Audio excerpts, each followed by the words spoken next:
Hey everyone, my name is Natalie Dunaway and I'm the Grants Coordinator at the Mississippi Library Commission, and we are going to discuss state aid, and specifically we're going to talk about the Health and Life Grants program here at MLC. So let's get started. First off, this is my contact information, ndunaway@mlc.lib.ms.us, and this is my office number. And like Mr. Yoda here in my GIF, there's a lot of ins and outs to state aid. So if you have any questions, or it's just more confusing, or something wasn't clear in the PowerPoint, don't hesitate to send me an email or give me a call. And I'll be happy to walk you through the process again and the paperwork, and we can discuss it and we'll get it figured out. So let's go. So a little bit about state aid. Okay, so health and life insurance reimbursements are available to all public library systems as well as independent public libraries. MLC, what we do here is we reimburse partial health and life insurance, and the funding is provided by the Mississippi legislature through MLC's annual appropriation. So when I say partial health and life, what I mean is MLC pays $378 on health premiums and half of life premiums. So for example, if you have an employee whose monthly health premium is, say, $418, the Library Commission, we reimburse $378 of that.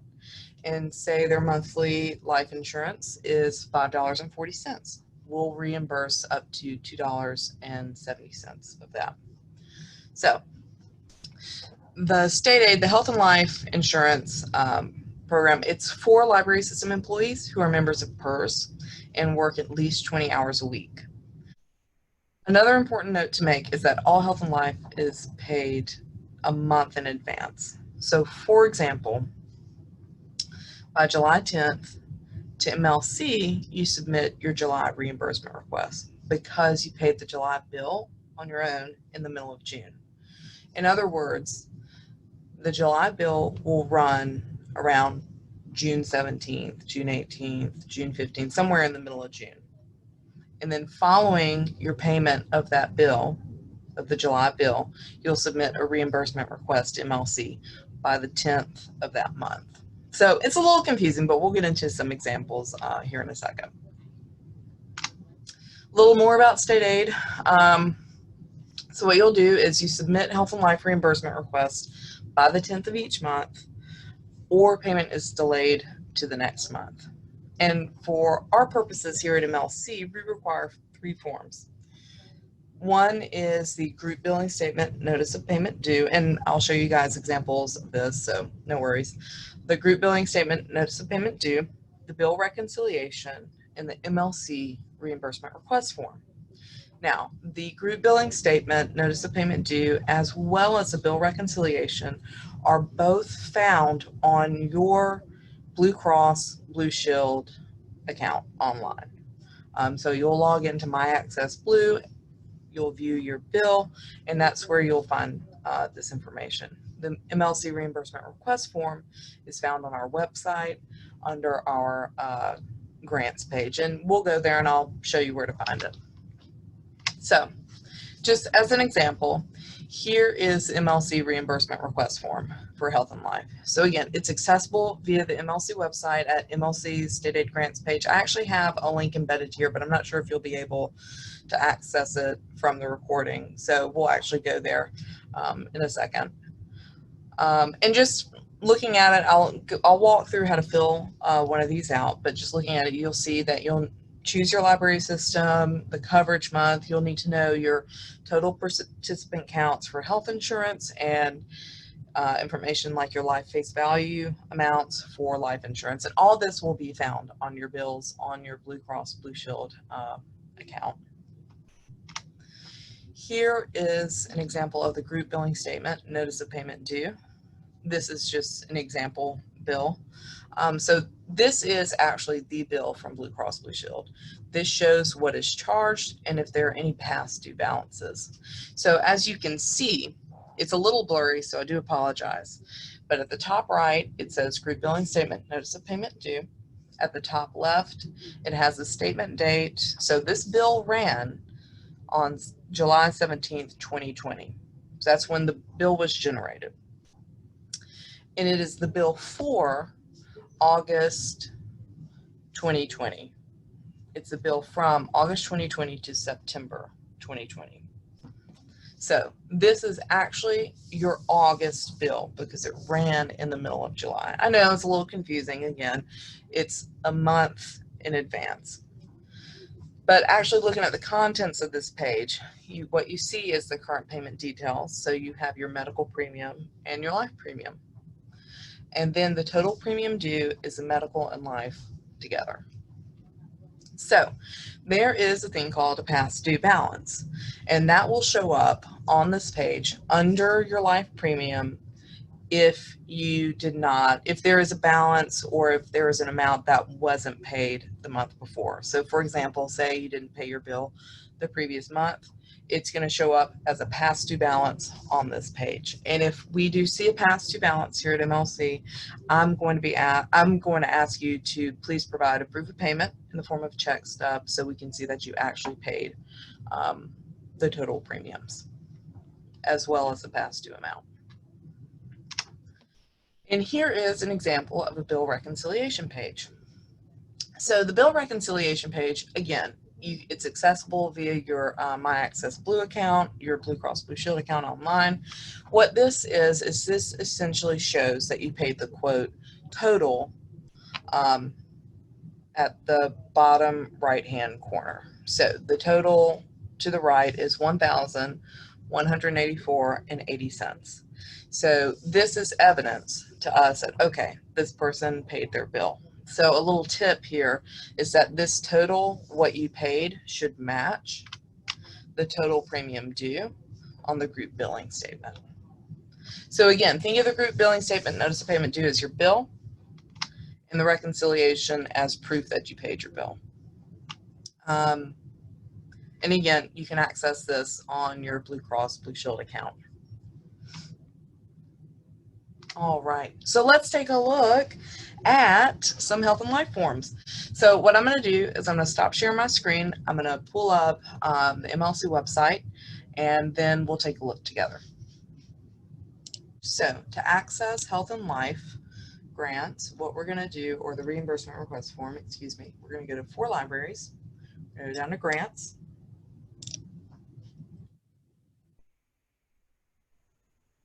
and then we're going to go over to State Aid.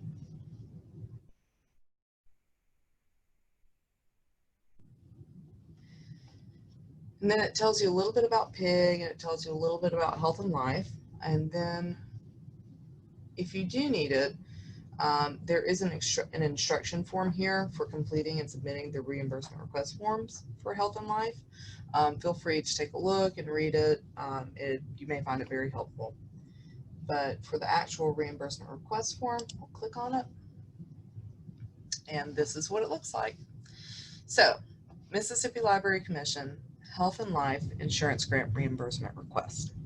So again, submit a separate form for each coverage month and submit a request each month by the 10th. Again, if you don't submit your request and the necessary documents by the 10th, it'll just roll over and be paid the following month or when you are able to provide those documents. Let's see. So the first thing you'll do is you'll click on the drop down and you'll select your library system. You'll select the coverage month.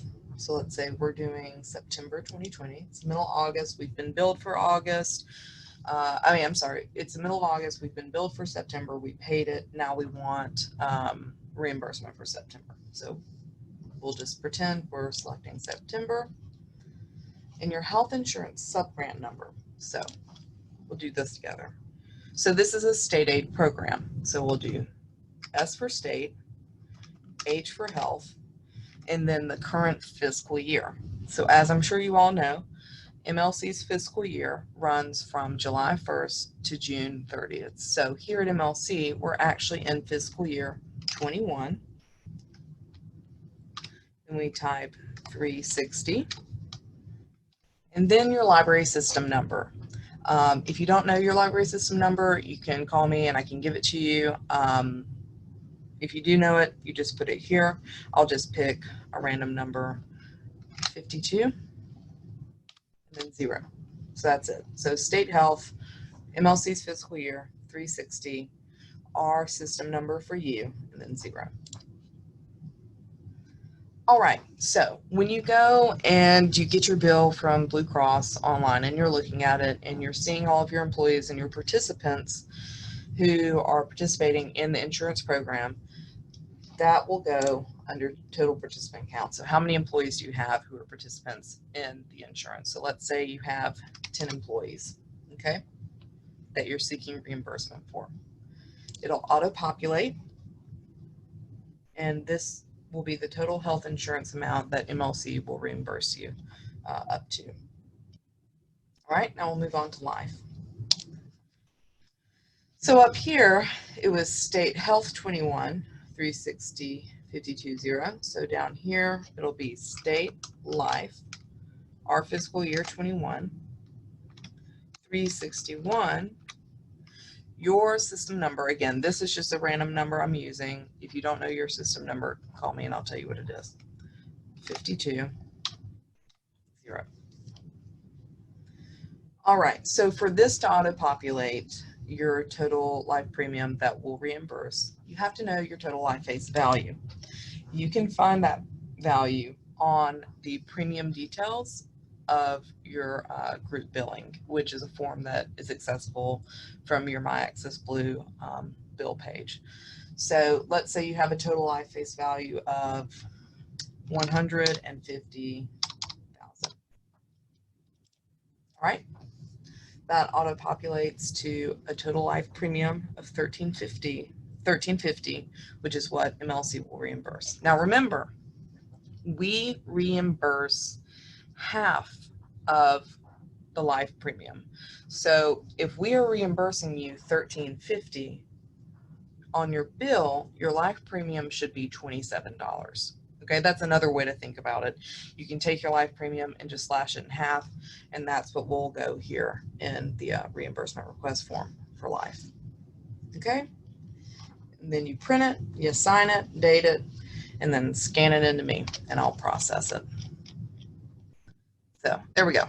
Okay, so we just took a look at a health and life reimbursement request form. So let's talk a little bit more. So now let's talk about adjustments.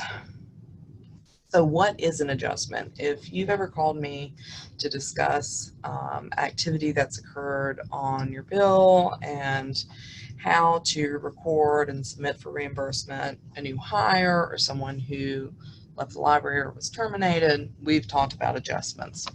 So an adjustment is any occurring change in employee health or life insurance. So for example, if an employee quits or an employee is hired or if they receive a pay raise, adjustments show themselves on the group billing statement as activities, or for example here, an activity.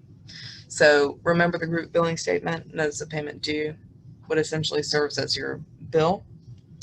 We have our medical premium here, we have our life premium, and then, oh, we've got some activity. So something's happened. There's either been a hire or someone's quit or someone's received a raise. Something has happened with an employee or several employees' insurance. Either way, with that adjustment taken into account, whatever it is, the total premium for that month was $12,276.48. So always show adjustments you are seeking reimbursement for on the MLC reimbursement request form. So in other words, if you have an adjustment and you're seeking reimbursement for it, you have to put it on the reimbursement request form and with a short explanation of what it is. And I'll show you guys how to do that in a minute too, so hold tight. And adjustments will come in one or two categories. It'll either be an addition or a deduction. Additions are when an employee is hired or has an increase in life insurance, or for example, they move from part-time to full-time, so their insurance would change. A deduction is when an employee is terminated or decides to opt out of insurance a deduction occurs. So just as a side note, one thing that we've seen pretty frequently here in the grants department at MLC this past year is that employees pay and their insurance amounts, their insurance premiums aren't really matching. So I just want to go ahead and make it clear that life insurance should be double the salary, up to 50K.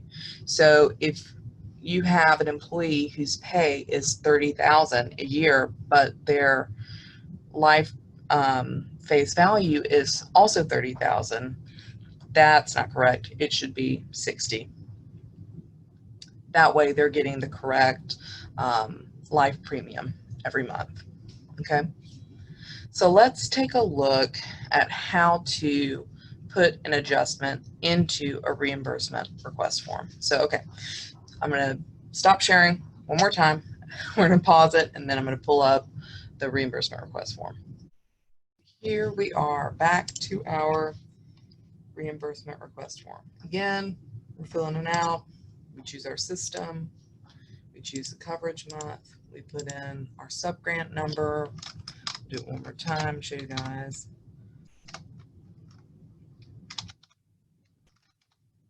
Okay. We'll do coverage month, September, and participant count. So let's say as of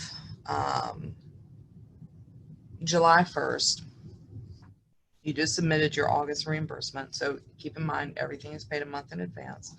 So let's say effective July 1st, you have a new employee. You had 10 employees, you hired someone new effective July 1st.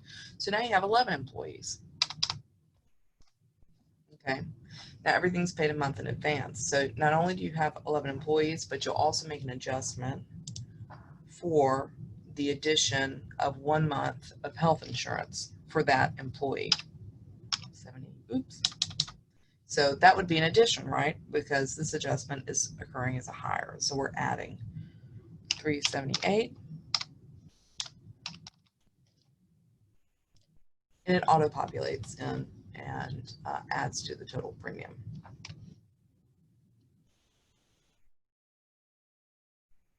So you have your total life face value. You hired another person, so let's say your total life face value went from, what did I previously put in, 150,000? Let's say 180,000. And then we'll add a previous month adjustment of life insurance. So let's say that new employee had monthly life insurance rate of $5.40. Well, again, MLC pays half, so we'll put in if we can. There we go, 270. All right, and auto populates, and that will be how you put an adjustment in. And again, like I said, you always want to add a memo or a reason for the adjustment. So please don't put like employee personal information here, like names or partial socials or anything like that. You can just say new hire as of 7/1/2020.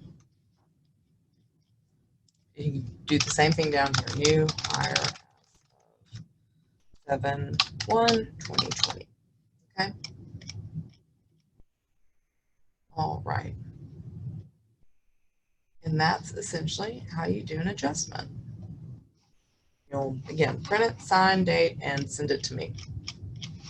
All right, let's switch back to my PowerPoint. One second, y'all. Okay. So, all right, so that is pretty much it when it comes to the world of adjustments. And some of them can be a little confusing. If you're not used to dealing with adjustments, it's fine. If you're not really sure what to put, where to put it, or how much, just give me a call and we can work through it together. So, other important documents. So, when you go online to your Blue Cross Blue Shield website, you can see a number of pages and supporting documents that'll help you complete the reimbursement request. So we talked about the group billing statement, notice of payment due. That essentially serves as our bill. There's also the group billing statement, summary of adjustments, additions, or deletions. So this shows all adjustments occurring on the bill. It'll have the employee name, partial social security number, insurance rates, and changes. This is actually a form where you'll go in and you will add any adjustments that occur. And the group billing statement summary of adjustments will show the additions or deletions that you made. And then there's a group billing statement premium details. This shows employee information and just their basic insurance rates. All right, so if you need help filling out the reimbursement request form, I encourage you to take a look at these two documents. Again, they'll be available on your Blue Cross Blue Shield site, and we can talk about it and refer to them to see what information needs to go where and what adjustments need to be made, etc. And if you don't have any adjustments, great, you don't have to worry about that. That's awesome. So let's talk a little bit about annual documentation. So to participate in state aid grants for health and life, we have to have an annually agreed upon and signed and submitted state aid agreement. So the state aid agreement is an annual agreement made by the Library Commission and the library or library system, which acknowledges that the library or library system has met all basic requirements to participate in state aid grants, health and life, and PIG. PIG is a little different. It's I speak about it in a different PowerPoint. You do need the state aid agreement for PIG, but PIG, the Personnel Incentive Grant Program, has some other documentation specific to it. The state aid agreement provides estimate amounts of both the health and life insurance grant programs for the coming year and are due annually. So every year we calculate an estimate of the health and life estimates for the system for the upcoming year. We send the system, we'll send you your state aid agreement, you'll secure the appropriate signatures, and then you'll send it back to us. So state aid agreements are not on the website because they're specific to each system and they're calculated each year. So you can't really go on the site and get one. So they're not on the website. They're distributed by the grants department to y'all individually. Okay. And y'all, that's it. That's what I have for state aid, for health and life specifically. I really appreciate it. I know it's a lot of information.